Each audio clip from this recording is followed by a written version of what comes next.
America ने Christmas की रात नाइजीरिया में आतंकी संगठन आईएसआईएस के ठिकानों पर जोरदार एयर स्ट्राइक की। इस कार्रवाई की जानकारी खुद राष्ट्रपति डोनाल्ड ट्रंप ने सोशल मीडिया के जरिए दी। ट्रंप का कहना है कि ISIS, Islamic state of Iraq and Syria लंबे समय से नाइजीरिया में ईसाइयों को निशाना बनाकर बेरहमी से हत्या कर रहा था। ट्रंप ने आतंकियों को आतंकी कचरा बताते हुए लिखा, अमेरिकी सेना ने बेहद सटीक और प्रभावी हमले किए हैं। उनके मुताबिक इस ऑपरेशन में कई परफेक्ट स्ट्राइक हुई, जिनमें आईएसआईएस के अहम ठिकाने तबाह कर दिए गए। राष्ट्रपति ट्रंप ने साफ शब्दों में कहा, अमेरिका कट्टर इस्लामी आतंकवाद को किसी भी हाल में पनपने नहीं देगा। पोस्ट के अंत में उन्होंने अमेरिकी सेना को क्रिसमस की शुभकामनाएं दी और चेतावनी भी दी कि अगर ईसाइयों पर हमले नहीं रुके तो आगे और भी कड़े सैन्य कदम उठाए जाएंगे।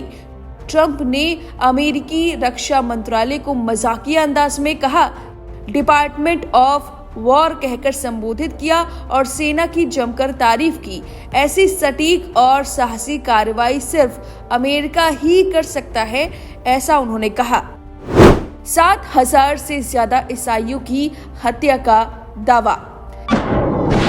International Society for Civil Liberties and the Rule of the Law की रिपोर्ट के मुताबिक जनवरी में 10 अगस्त के बीच नाइजीरिया में धार्मिक हिंसा में 7,000 से ज्यादा ईसाइयों की जान गई। इन हत्याओं के पीछे बोको हराम और फुलानी जैसे आतंकी संगठनों का हाथ बताया गया। 2 नवंबर को ट्रंप ने नाइजीरिया को खुली चेतावनी दी थी। उन्होंने कहा था कि अगर ईसाइयों की हत्या नहीं रुकी तो अमेरिका नाइजीरिया को दी जाने वाली आर्थिक और सैन्य मदद रोक देगा। ट्रुथ सोशल मीडिया प्लेटफॉर्म पर ट्रंप ने यहां तक लिखा था, जरूरत पड़ी तो अमेरिका गन के साथ कार्रवाई करेगा। वहीं अमेरिका के रक्षा मंत्री पीट हेगसेथ ने एयर स्ट्राइक की पुष्टि करते हुए बताया, यह कार्रवाई नाइजीरिया सरकार के सहयोग से की गई है। उन्होंने संकेत दिए कि आने वाले दिनों में और भी सैन्य अभियान चलाए जा सकते हैं।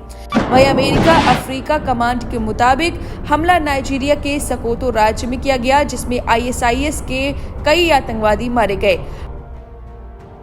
हालांकि नुकसान का पूरा ब्यौरा अभी सामने नहीं आया है। नाइजीरिया सरकार और मानवाधिकार संगठनों का कहना है कि वहां की हिंसा को केवल धर्म के चश्मे से नहीं देखना चाहिए।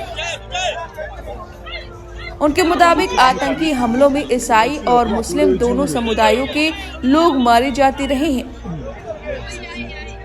करीब 22 करोड़ की आबादी वाले नाइजीरिया में पिछले 1 दशक से बोको हराम और Islamic State West Africa Province जैसे संगठन सक्रिय हैं। हिंसा के पीछे धार्मिक कारणों के अलावा जमीन विवाद, जातीय संघर्ष और आतंकी नेटवर्क भी बड़ी वजह माने जाते हैं। आपको बता दें कि अमेरिका ने 2020 में नाइजीरिया को धार्मिक स्वतंत्रता के उल्लंघन वाले देशों की सूची में डाला था। हालांकि 2023 में यह टैग हटा दिया गया था, जिसे दोनों देशों के रिश्ते सुधारने की कोशिश के तौर पर देखा गया। अब इस पूरी खबर पर, इस पूरी कार्रवाई पर आपकी जो भी राय हमें कमेंट करके जरूर बताएं।